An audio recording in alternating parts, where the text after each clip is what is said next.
I like the fact that, like your leading couple, you hadn't read these books until the movie became a possibility, and I don't know whether there was any reluctance given once you recognised there's a rabid fan base out there.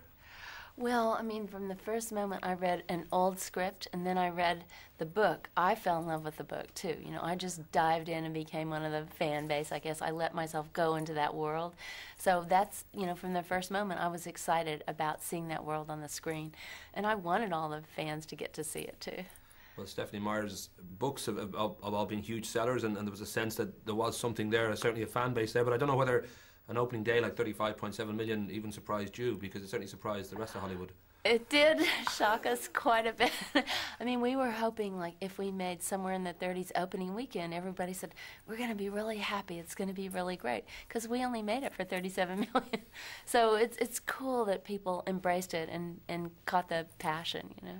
I couldn't help but feel, I'm over from Ireland, and when I looked at the kind of outline of this, and we're dealing with pale, pasty-faced people who only drink thick, gooey liquid, only come out when it's cloudy, and only eat raw meat. Are you sure these guys just aren't Irish? It just sounds like there's a kind of pattern there that that's pretty much how we live. We've no sun, we drink Guinness all the time, we just eat raw meat. There's all these things. Exactly.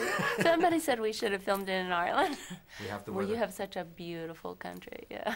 Well, we should, of course, mention your leading actors, and in many ways, Robert has just become this overnight sensation, and I know even your 70-year-old mother, when she visited the set, just wanted to see this guy.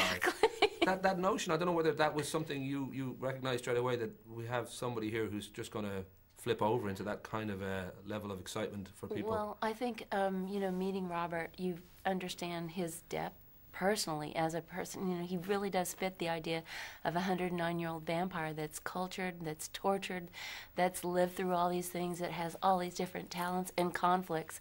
So he's got that depth that, you know, comes across on screen. I did think too, when it came to Kristen's character, Bella, the idea of portraying a sweet and innocent teenage girl who falls madly and deeply in love with a much older, blood-gargling, nocturnal oddball. Were you able to go to Evan Rachel Wood and find out what that's exactly like? Because she's been with Marilyn Manson now for about, I don't know, 2 years. So there must have been obviously a real-life example for you to That's pretty follow. Funny. But she just broke up with Marilyn, by the way. She just came over to visit, and she's broken free. Is she vulnerable right now? Because I'd love to talk to her. You're so bad. You're so bad. This idea too, that in all your films you seem to have a kind of a particular liking for teenagers in some sort of peril. Like you think of 13, you think of even Lords of Dogtown, and in a way the Nativity Story is a teenager in peril of sorts.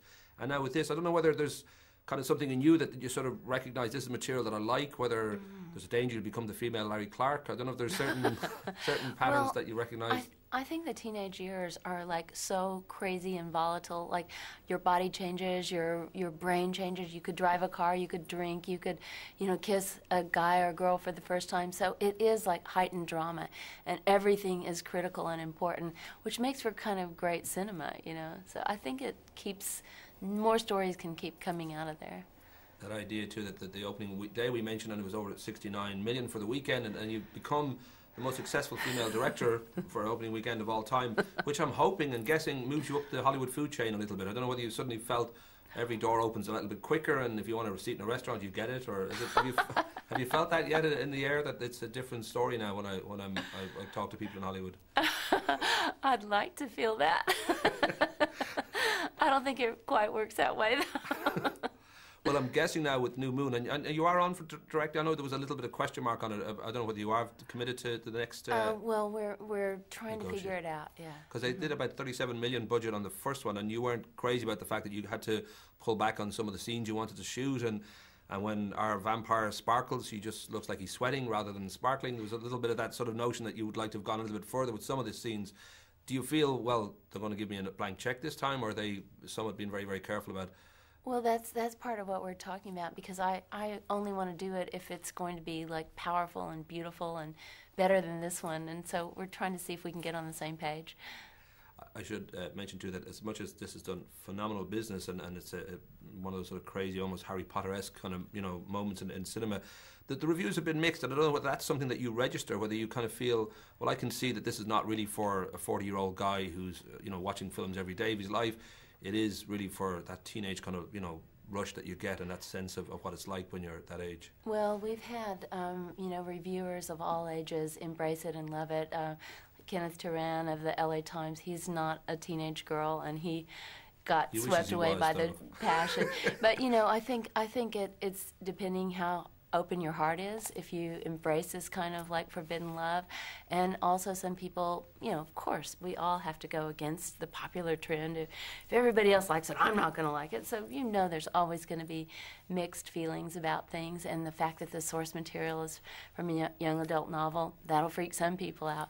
But, you know, I feel like overall people have embraced it and gotten excited about it. So. Very quickly, my mom lives beside a family of Cullens. What's the best way to kill them? Because they are quite annoying. They're not a particularly good family. Is there a way you'd recommend? You've read all the books. You've no got to idea. rip their limbs apart, and it's not easy. This is going to be a great Christmas. I have a feeling about this year. Rock and roll. Lovely to Yeah, talk to you. thanks, man. Cool. They are Cullens, and they are annoying. So